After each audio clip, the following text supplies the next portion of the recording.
at the time, it was probably way more rock and roll even than it is now. Mm-hmm. But hair was rock and roll, everyone. It was absolutely party central. It was party central. Party animal. Yeah, like, I don't remember not being hungover or having a full Friday night of sleep probably for the first decade of my career. And some hairdressers still do it Yeah, to this day, yeah, but I'm not naming names.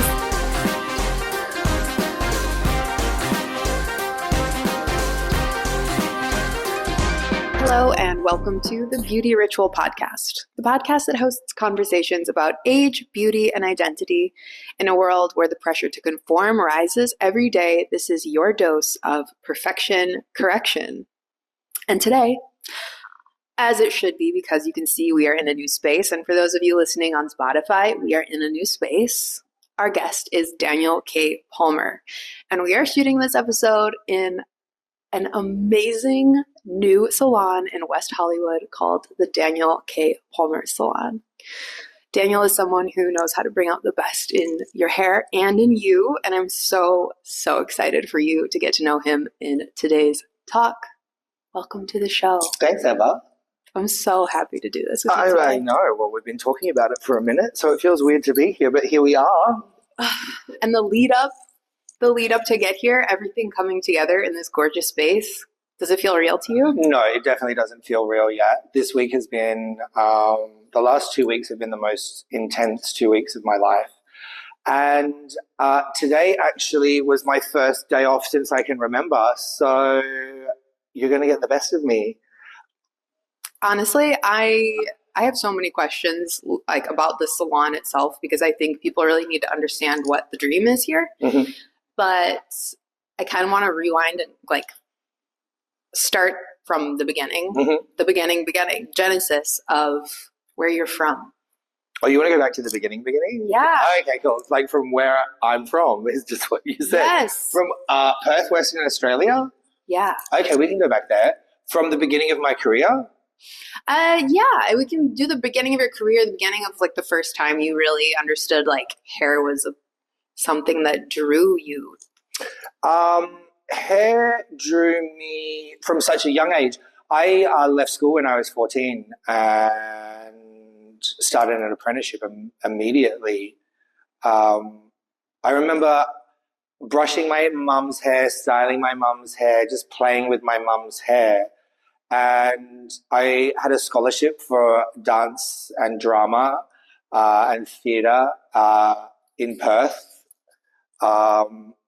In a high school that was like an hour and a half, 2 hours away from where I lived. So I would commute by myself.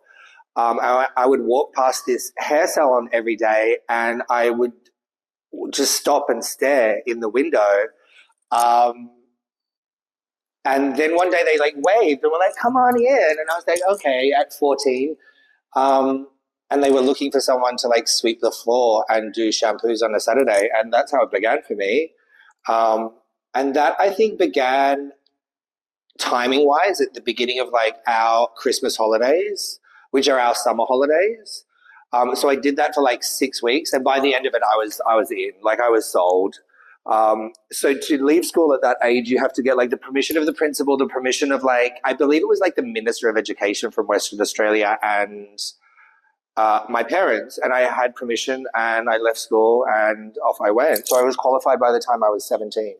So, I mean, that's the big difference here, honestly, between countries is that there are programs here where you can go into an apprenticeship or into school to get your license, but it's, I believe, only the last senior year of high school here. So you went in, you can do that. Yeah. You could.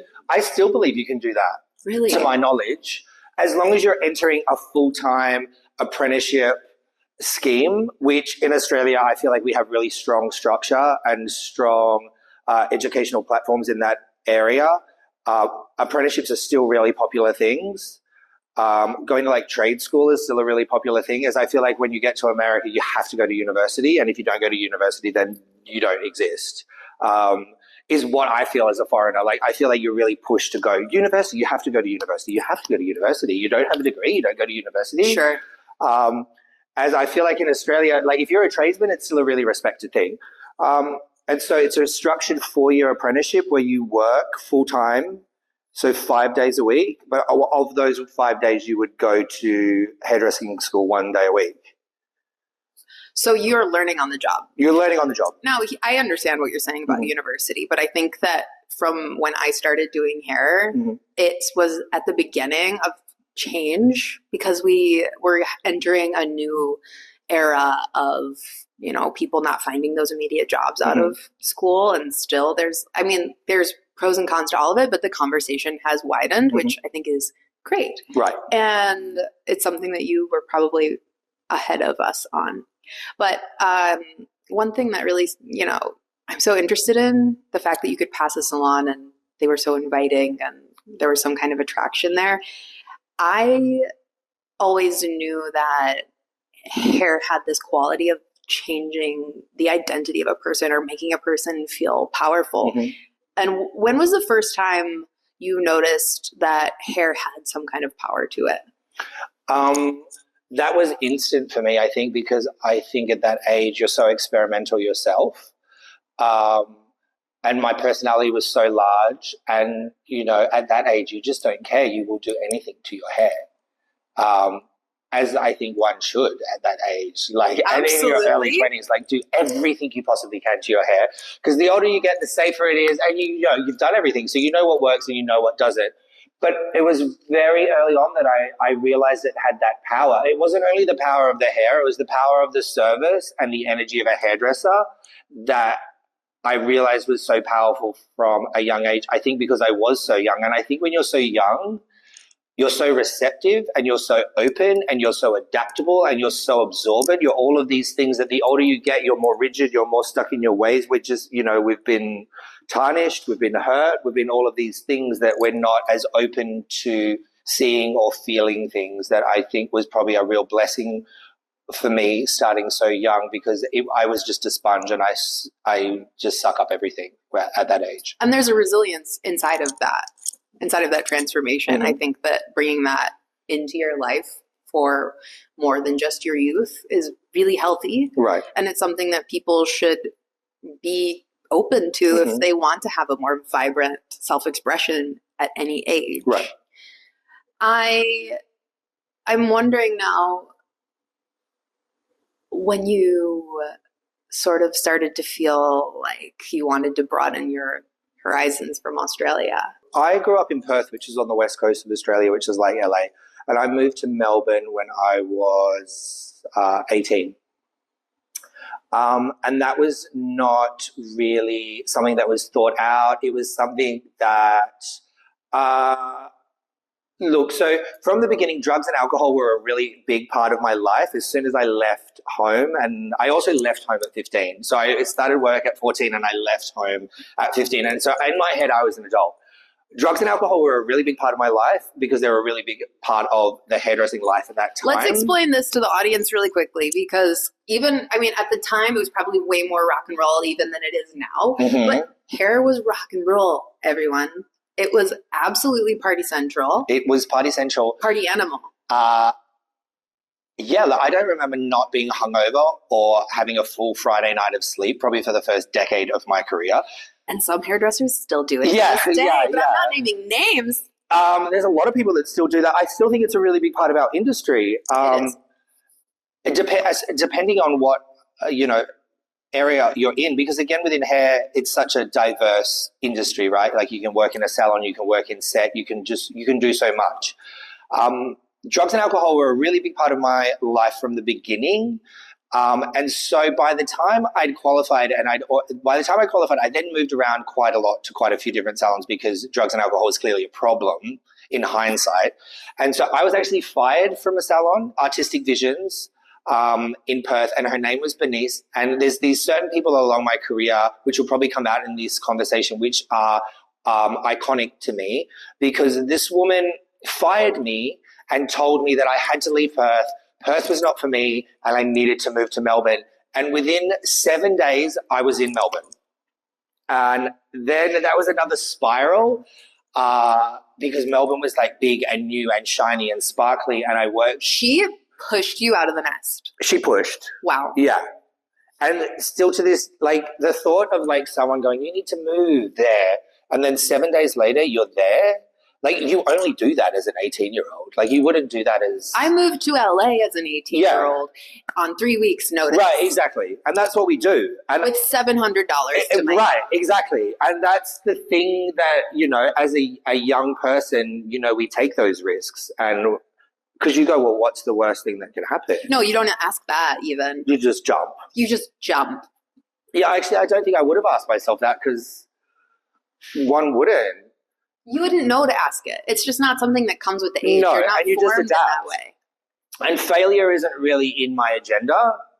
I don't know whether that is just something that I've learned or whether that is just who I am to my core. But I'm a very proud person, so I'm never going to fail, and especially when it comes to my career. And Melbourne was shiny and sparkly and new, and it was even more party. And I lasted there 3 years, and I worked for the most amazing salon, which is still at my core and the ethos of who I am as a person and a hairdresser.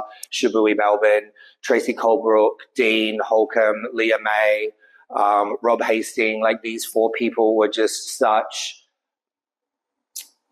aspirational, inspirational, motivational people that still to this day are in my blood and the DNA of what I do. Okay, the mentors that you have at that age as a hairdresser are crucial, and they stay in your heart forever because their work actually seeps into your own hands. You see it every day that you're working on clients, and it is such a special connection, and it is so deep. And I think that any hairdresser that's been lucky enough to have a mentor, because honestly, in today's world, a lot of hairdressers don't. A lot has changed since COVID and the way that the business has changed. Absolutely. And not having that connection, honestly, I think given time, people realize, hey, some people had that connection, other people didn't. So to be so lucky is such a tender and wonderful thing.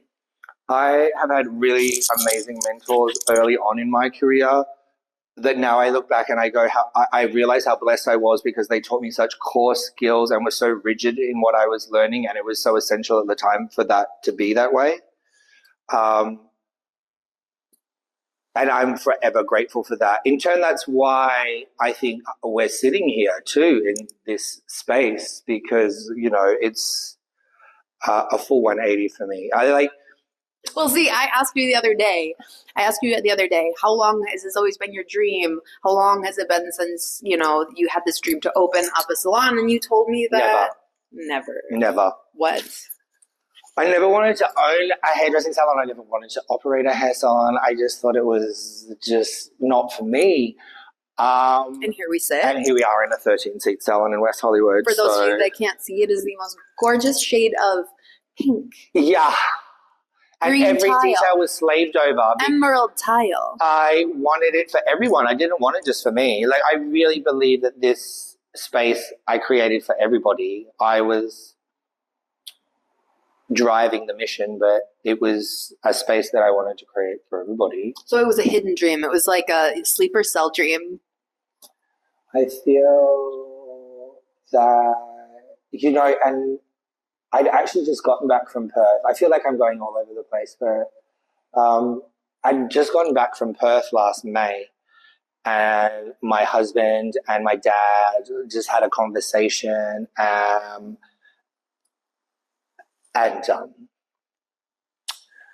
you know, my husband came to me and said, you know, your dad started a new business in his 50s. If he can do that, then we can do that.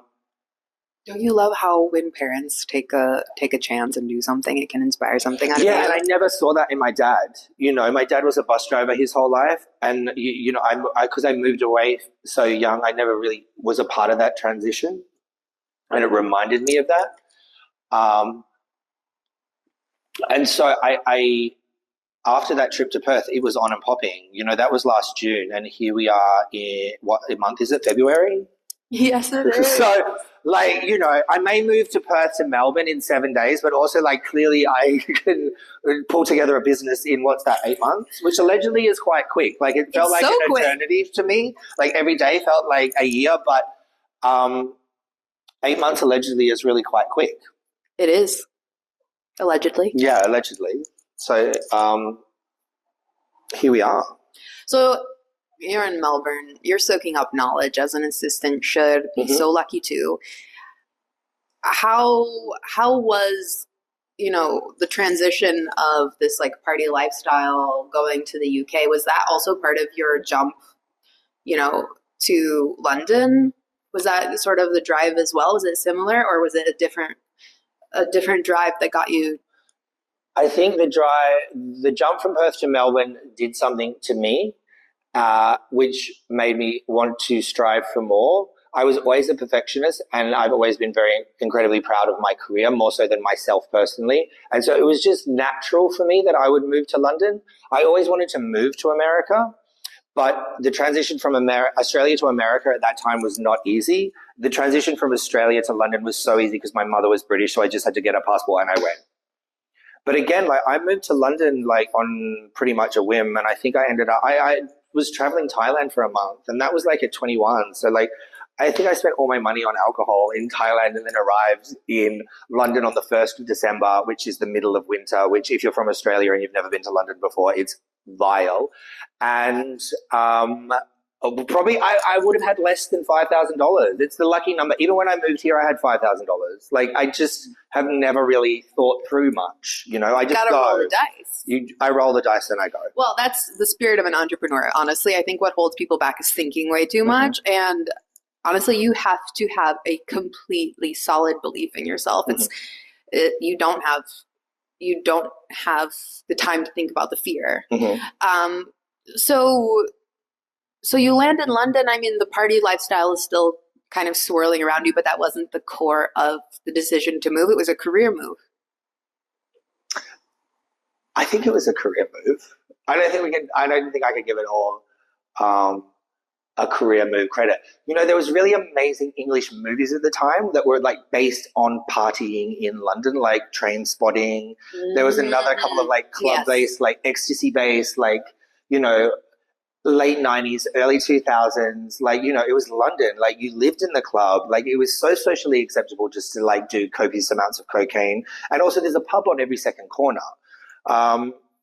So maybe it started. So it was the art and the lifestyle. Yeah. It was, London. Because they intermix, especially in such a, hair is a very social art. You're getting people ready to be presented for something. And I think that it makes perfect sense that entertainment and like social norms at the time influence that. So as a hairdresser, if you're tuned into any of that, you tend to follow those waves, especially if you're someone that wants to be the best you can.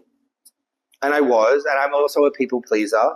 So like if you're going to drink, I'll drink. If you're going to do cocaine, I'll do cocaine. And that's the way it was for a really long time in London. A really, really long time.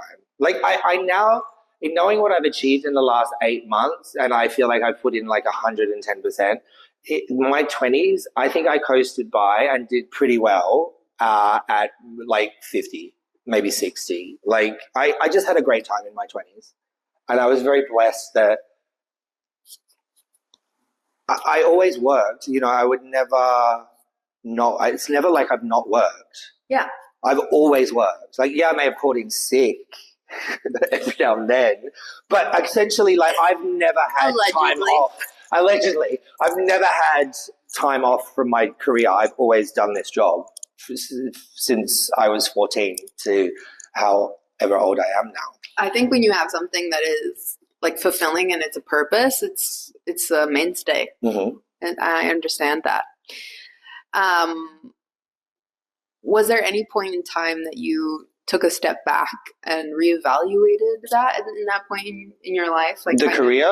No, like just the intertwining of the social and the work, right? Because it sounds like they were kind of enmeshed. Yeah, they were really enmeshed. Towards the end of London, I worked, I don't want to say I positioned myself that I worked in a salon that had a bar, but, I conveniently ended up in a place that would serve espresso martinis for breakfast and had champagne on tap. So all the assistants knew to bring me a special coffee, which was essentially like a really strong black coffee with a really heavy guzzle of vodka in it. And that was okay. Like now I go, that's not okay. But also like it was very, no one ever said anything. It was a no trip one ever back said in anything. time. It was a trip back in time, right? This is time traveling. Yeah.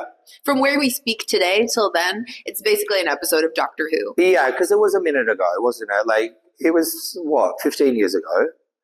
So times were different, but with you drinking alcohol, or were you doing hair 15 years ago? I had just thought of going to hair school. Right. So you weren't doing martinis and hair at that time. I was not doing martinis and hair, but it was definitely happening because a lot of the mentors that I ended up working under, I mean, I have stories that I will not tell on this podcast unless I have the hairstylist sitting across from me and telling them for me, because obviously it's not my place to tell them. But I do understand rock and roll. Right. And when I really entered into the assisting world, it had completely started to shift whether or not those top stylists realized it or not. Just because of the wave of stylists that I was in, they were just not on that page at all. It's just the shift in culture, the shift in the internet entering the scene, and honestly, the shift in celebrity. As much as that doesn't seem like, oh, it started 15 years ago, it really did, because I grew up watching YouTube, okay? I was so excited to meet Anthony Padilla from Smosh. I don't know if you know who that is, but it's a YouTuber. That was my celebrity. And those people, what they were doing with their style had a really heavy influence on me. And what they were doing in their life socially had a really heavy influence on what I was doing. So there was some partying. I thought I had a great time. It definitely wasn't so wild. But, being 18 and turning 21 in LA when the nightlife was still happening, I had so much fun. So you moved here when you were 18, so you weren't technically legal. Oh, wow. So you came of age in LA. I went to my house parties because people were still kind of partying. I don't really know what what the most 18-year-old popular thing to do is today. It's not my crowd, but I mean, it was night and day. And I've watched that transition because I really love hearing people's stories. It's part of why I have this podcast. I can really take a step back and look at it on a timeline, hearing those stories and then seeing where I entered into the scheme of this history, essentially. So, being in it and being outside of it, two very different perspectives. But I kind of think it needs to be treasured for what it was. And it was wild. I would probably do it again. Right. I would do my 20s again. Right. Especially after the last 8 months. There was so many times I was I just want to be 22. I just want to be 22 drunk and in Ibiza. That's all I want. We would go to Ibiza as a salon. There would be 12 of us on the plane. Oh my God. I would be doing poppers on the plane. That is not ideal. It was a brat summer back then. It was. But that was the thing. We were all so close. So honestly, that period of time is probably where I'd want to know what started in that time pushing you towards being on TV. Nothing pushed me towards being on television. Because in the introduction, what I didn't mention is that some of you might know Daniel from a show called 100% Hotter. I'm mentioning it now. Yeah, no, you can mention it. I'm glad that you didn't mention it in the beginning because I personally don't like to lead with that, which is very un-LA of me. I never lead with the fact that I was on a television show. Most people that would have met me would not even know that. Even the contractors that built this, that we spent so many times together, we spent months together, and they only found that out because somebody dropped it the other day, and then they were like, what? I never lead with that. I never had the intention of being, it wasn't my drive. Clearly, if you give me a microphone and a camera, I'm good to go.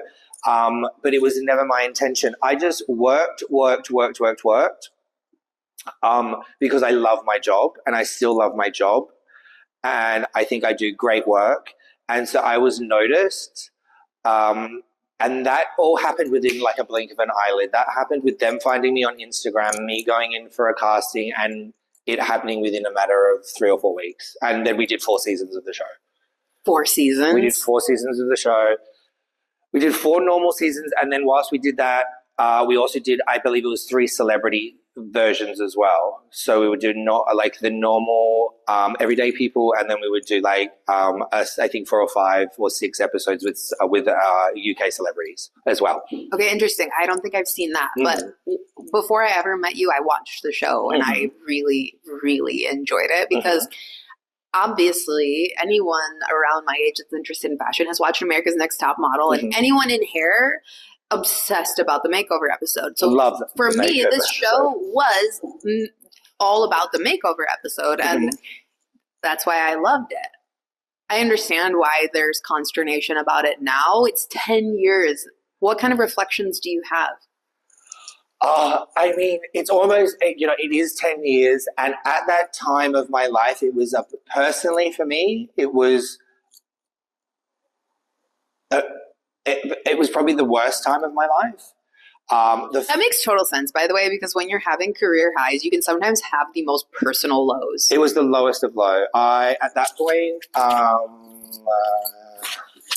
if we'll just be honest about it, at that point, I was using crystal meth intravenously. So I was at the lowest of low. And the first season of the show, I was not sober. I then got sober. You got sober on a TV show? So the TV show, the first season, I promised myself, it was a 6-week filming period, and for some reason, again, I go back to, I'm always so proud of my career and my job, that is my grounding force, and that I will be forever grateful for. So I made a promise to myself that I wouldn't do any drugs for 6 weeks, and I didn't do any drugs for 6 weeks. But if you look at that first season, every single reveal that I did, because we would count you down, like we would spend 2 days with you, and then you would face the mirror and I would count you down. Every single one of those reveals, I was drunk. So I would just drink, but I was okay. And then obviously afterwards it ricocheted into being worse. And then I got sober. Can I ask you something? Yeah. What, because your honesty, honestly, to me, I respect it so deeply. I think that most people don't know how to wear that level of honesty and also have such a strong sense of character and self, and you do. It's incredible. Whatever, happened, whatever you went through, never ate through the core of you. How do you manage that? The honesty? Yeah. I think, it plays for me 2 ways. It's a very I think it's a really positive trait. It also can be read as a very negative trait on who is having a conversation with me. I believe that. I lead with my honesty is just positivity, because you always know where you stand with me. I don't have anything to be ashamed of, that I know. And my drug and alcohol addiction was through so much of my life, and now coming out the other side of it, I've been sober for 8 years.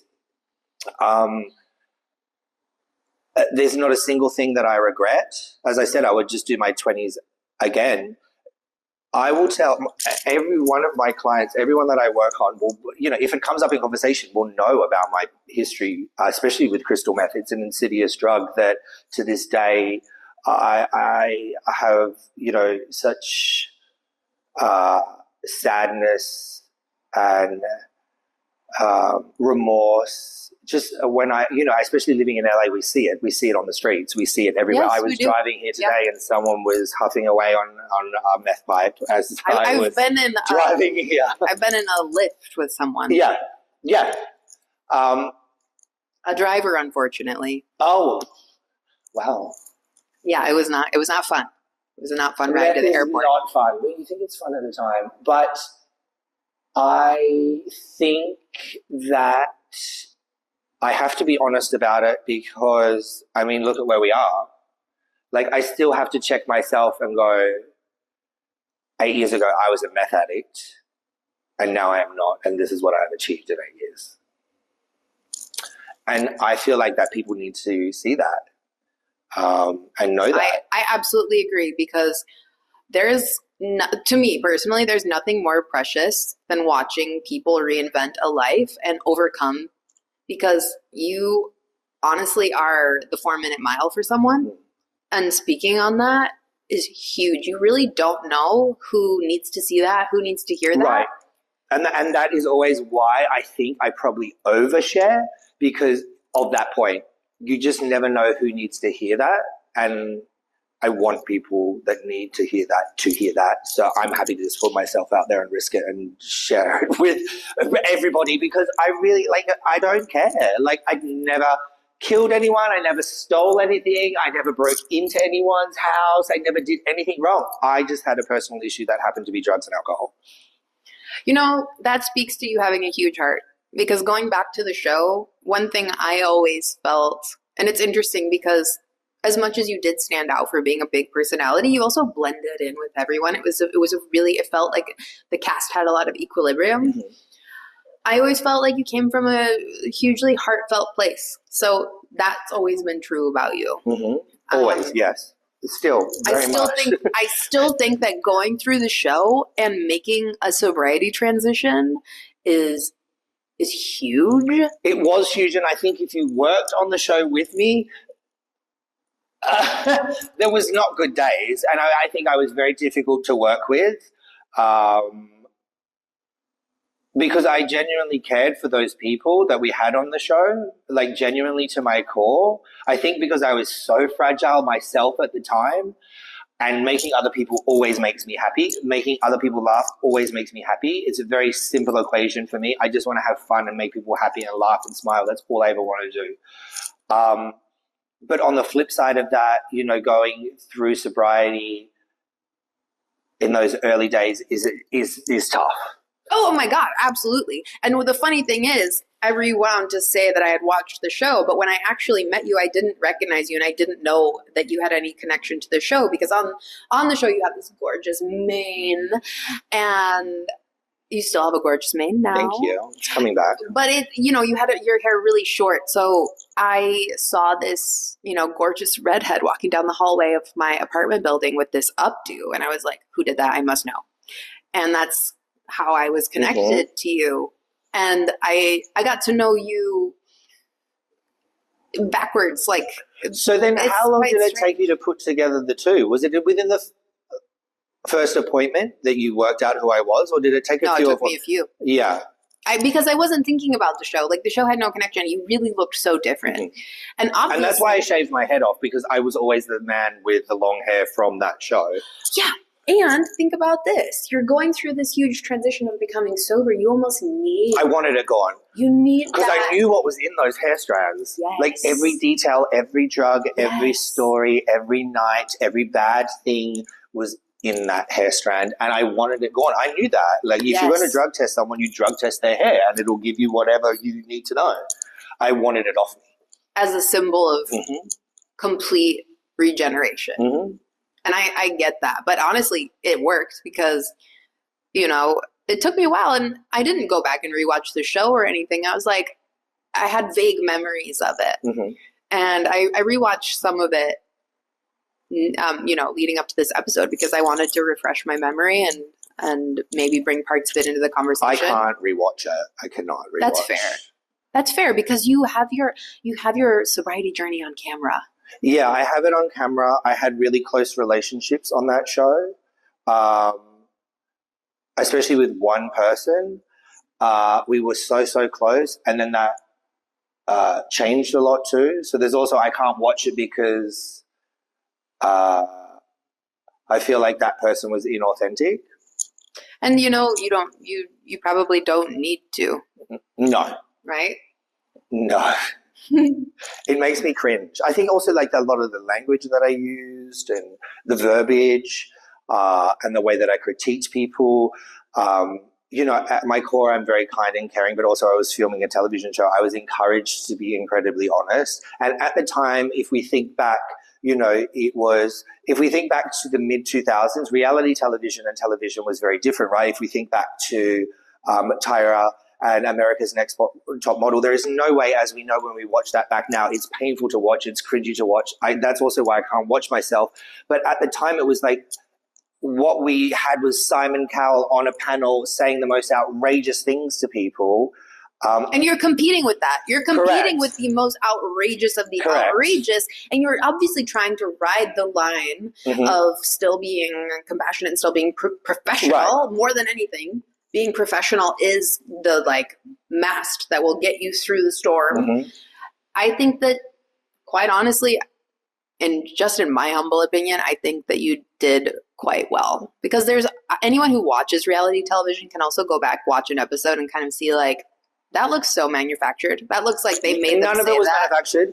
And Seriously, none of it was manufactured. Stop it right now. Some of it looked like they had you reading off of a teleprompter. Nothing. This is the tea. Nothing was. That was all me. That was all us. So and if you the confessional moments when you're on some of those, you had to make that up. You look like you were reading off of a teleprompter. No, there was no teleprompter. Dead. No teleprompter. Okay, you heard it here first. Those were organic moments. I mean, I think if you see me, and I don't think we've really had the opportunity because, you know, Ever and I work together, but we work on different days. Now we're going to be working next to each other. Is if you see the way that I consult with people, it is very much like the show. That is what I do. I am very blunt. I do tell you if I don't like something. I am going to say things that you probably don't want to hear, but I also think that that's my job, and I've done it for a really long time, and you come to me because you want me to take control of the situation. I'm not going to pander to your needs and tell you that it looks great when it doesn't. Forget that. That's one of the lessons you learn. Honestly, it took me about 4 years to learn when I got behind the chair on my own, is you cannot pander to these people and make them feel like they are running the show. They have no idea what they're doing. Right. You must take control, because otherwise there will be a situation that teaches you why you have to. Correct. But I think that's really brilliant that you learned that so young in your career, because it was painful. I see people 10, 15 years in that still are like, yes, yes, yes. And maybe, honestly, it's because you have to fuck up and like hurt. Yeah, I mean, I've had some disasters. I've had some real disasters. And I think if we're honest, I think even the best people have. Yeah, I mean, I don't think you can be a great hairdresser without having horror stories. Whether it was from your soft skills, like the way that you were just basically engaging with your client, or whether it was from your technical skills. Mm-hmm. There's so much to learn at this job. So much. Like, it's incredible. And even, like, what are we? Like, let's do the math. Like, 14 to 41 is like 26 years. 26 years in, and I'm still learning. What do you feel like you're learning most lately? Well, you know, this is a whole new realm for me, isn't it? Like, now I'm a business owner. I'm not just a hairstylist. So that's like already, that's a whole new world. I almost feel like it's a whole new career, because now I have to hold myself in a certain way that I've never had to hold myself before, because I am responsible for this, and I feel like I'm responsible for everybody that works here, their happiness, their safety, their joy, their comfort. Normally it's just me, right? Hairdressing wise, I mean, our industry changes like that. Do you know what I mean? Like, what? Let's think, like 7 years ago, everyone was just like, there was a particular brand. I don't even want to mention it, but, you know, there was a particular brand that came from a particular salon and a particular garage in LA that everyone thought they needed to use. Everybody thought they needed to have this product in their color, in their bleach, in their lightener. And we all went crazy for it. And, you know, it served us for a while, but then like a decade on, and, you know, now there's lawsuits because that's breaking someone's hair. Like, our industry changes so much. And it is so emotional. It's emotional, and you have to be, I feel like at your core, you have to want the best for yourself and for your client. And if you have that at your core, then you'll always be okay, because the education, it just never ends. It just never ends, you know, and even for me, like, extensions are really new, and I do a lot of extensions now. I've been doing hair extensions maybe for 6 years, yeah. And again, that was a whole new realm for me. I promised myself I was never going to do extensions. Like, I promised myself I was never going to have a hair salon. And here we are, like, doing extensions is a whole new realm. I've colored people's hair, I've cut people's hair, I've styled people's hair, I've done so much to people's hair, but extensions is, again, a whole new world. So there's 2 questions I ask on the podcast, and I'm going to ask them backwards. The first one I'm going to ask you is, from this new place of owning this amazing salon, if you could only see it, those of you who are listening, what would you go back and tell 14-year-old Daniel? Oh, God. What would I tell 14-year-old Daniel? Oh, wow. You know, I've played this game with my therapist so many times. What would I go and tell 14-year-old Daniel? I would tell him just to keep going and to always follow your gut, and that your intuition is a real thing. Ooh, that's good. Your intuition is a real thing, and to lean into those gut feelings that I think we just brush off. Oh, that's a gut feeling. It's not real. Gut feelings are real. They are. Yeah. We just don't know how to read them.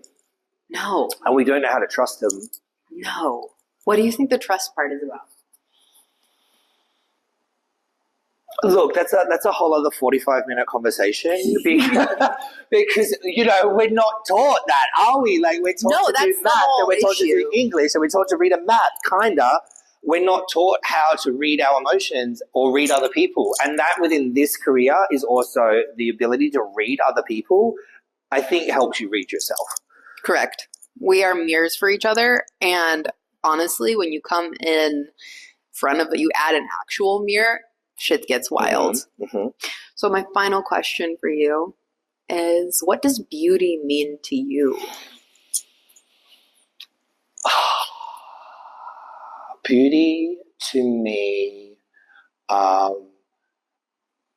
is not just an aesthetic. Beauty to me is an energy. It's a unspoken light that exists within all of us that I think we slowly learn how to turn up in ourselves, like the dimmer on a light, and it goes up and it goes down.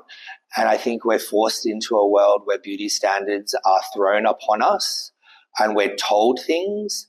And I think beauty is about learning how to control our own dimmer. That is gorgeous. Thank you so much for coming on today. Thank you for having me. Thanks for coming to my salon. Oh my God, it's my pleasure.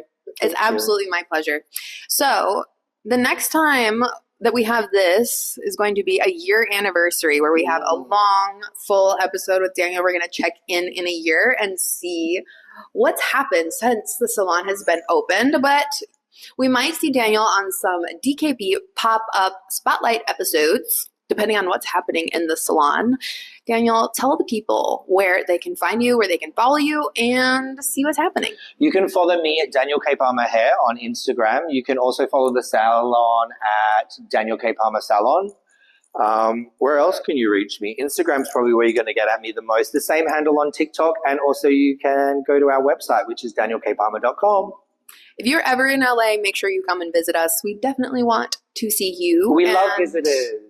Yeah, we do. We really actually still like to party. It's not the same kind of partying, but we like to party. We love Palo Santo, we love sage, and we really love a great herbal tea. Correct. Correct. Magic hour, baby. Magic hour. Thank you so much for tuning in. This has been the Beauty Ritual Podcast. You can find me on Instagram at beauty_ritual, and make sure that you hit that subscribe button. It means the world to me. Thank you for listening, and I will see you next time.